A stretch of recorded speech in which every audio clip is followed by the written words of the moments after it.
اپنے جو عزیز و قربا ہیں قبرستان میں ہم جائیں اور قبرستان میں جا کر دیکھیں کہ ہمارے جو عزیز و قربا جو بڑے بڑے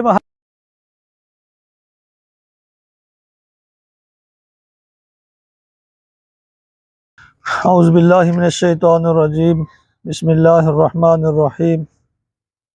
معزز سامعین و ناظرین، جیسا کہ آپ سب کو یہ معلوم ہے کہ آج اللہ تبارک و تعالیٰ کے فضل و احسان سے اللہ تبارک و تعالیٰ نے ہمیں اپنی زندگیوں میں ایک بار پھر ایسی رات جس میں اللہ تبارک و تعالیٰ کا خصوصی فضل و کرم اللہ اپنے بندوں پر فرماتا ہے، اس کی طرف ہم رواں دواں ہیں۔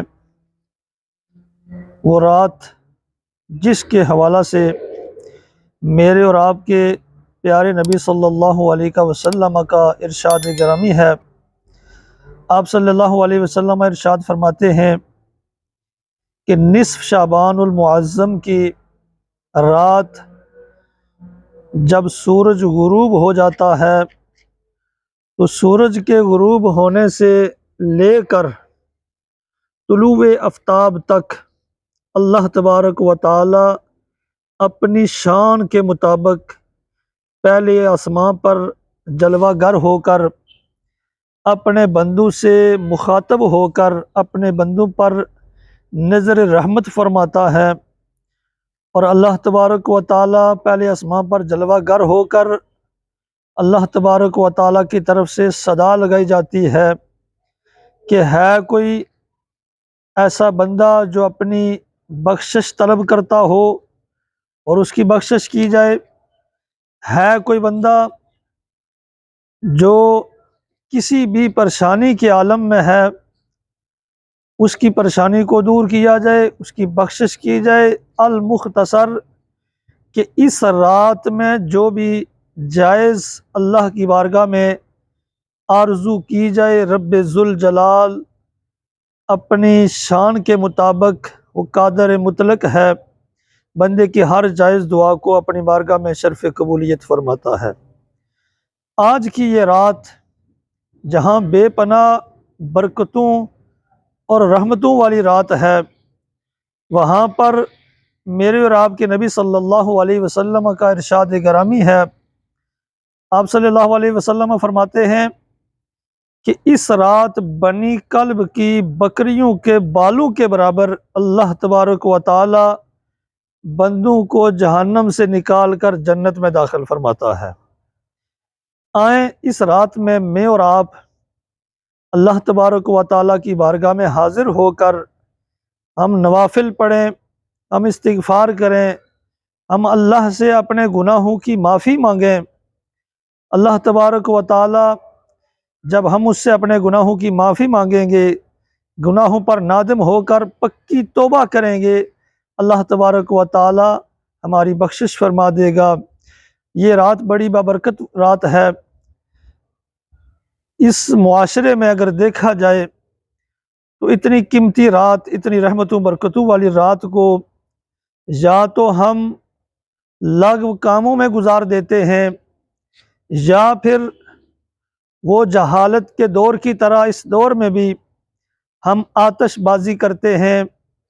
اس بات کو ذرا غور سے سننا ہے کہ یہ آتش بازی یہودیوں کا طریقہ ہے۔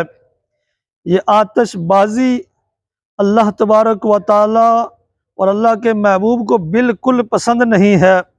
اللہ تو بندوں کو آگ سے نکال کر اپنی رحمت میں لے رہا ہے، اللہ تو جہنم سے نکال کر بندوں کو جنت میں داخل فرما رہا ہے، اور ہم آتش بازی کرتے ہوئے رات بسر کر دیں، یہ کبھی بھی ایک مسلمان کا شیوا نہیں ہو سکتا۔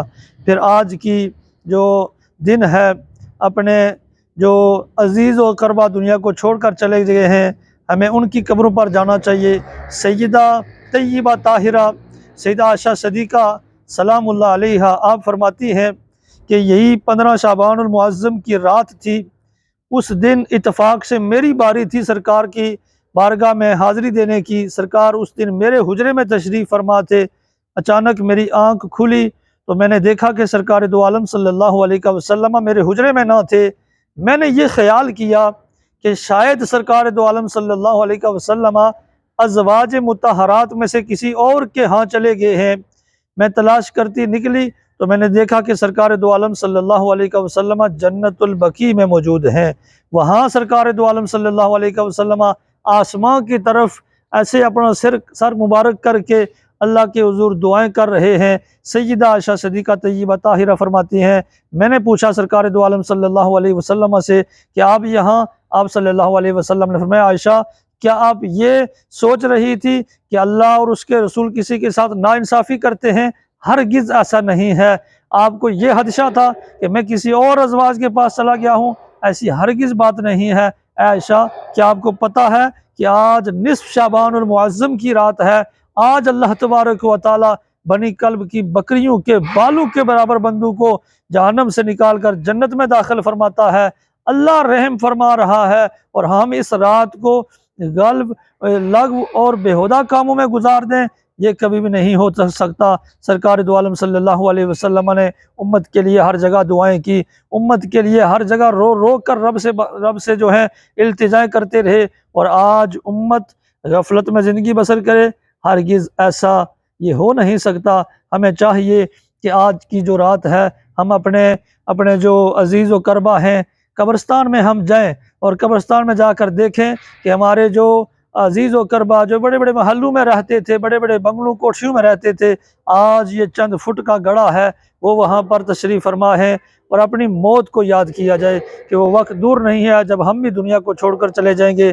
قبرستان میں جانے کا سب سے بڑا مقصد یہ، وہاں صفائی کی جائے، وہاں جا کر دعا استغفار کی جائے، جانے والوں کے لیے بخشش کی دعا کی جائے، اور پھر ساتھ اپنی جو قبر ہے اسے سامنے رکھتے ہوئے ہم بھی زندگی بسر کریں، کیونکہ یہ دنیا عارضی ہے، جو آیا اس نے ایک نہ ایک دن دنیا کو چھوڑ کر جانا ہے۔ میں اس دعا کے ساتھ اجازت چاہتا ہوں کہ اللہ تبارک و تعالی ہم سب کو اپنی ساری زندگی جو ہے وہ اللہ اور اس کے رسول صلی اللہ علیہ وسلم کی اطاعت میں بسر کرنے کی توفیق عطا فرمائے، اور خصوصاً جو آج کی رات ہے اس میں ہمیں زیادہ سے زیادہ عبادت کر کے اللہ تبارک و تعالی ہمیں جو ہے ہم پر راضی ہو جائے، اور پھر کل کا جو روزہ ہے اس کی بھی بڑی فضیلت ہے، ہمیں رات قیام کرنے اور کل کا روزہ رکھنے کی توفیق عطا فرمائے۔ اس کے ساتھ ساتھ یہ بات بھی ذہن نشین کر لینی چاہیے کہ ہم اپنی مساجد میں یا کہیں کھلے میدان میں ساری رات لاؤڈ سپیکر لگا کر اگر ہم ساری رات جلسہ کرتے رہیں، یہ رات بناتے رہیں، اڑوس پڑوس میں رہنے والے لوگوں کا بھی خیال رکھنا چاہیے۔ عبادت کی جائے لیکن دوسرے کو تکلیف نہیں پہنچانی چاہیے، اور پھر یہ عبادت قیام کیا جائے، اس کے ساتھ ساتھ نماز کی بھی جو ہے پابندی کی جائے۔ اللہ تبارک و تعالی ہمیں عمل کی توفیق عطا فرمائے۔ وما علیہ الا البلاغ المبین۔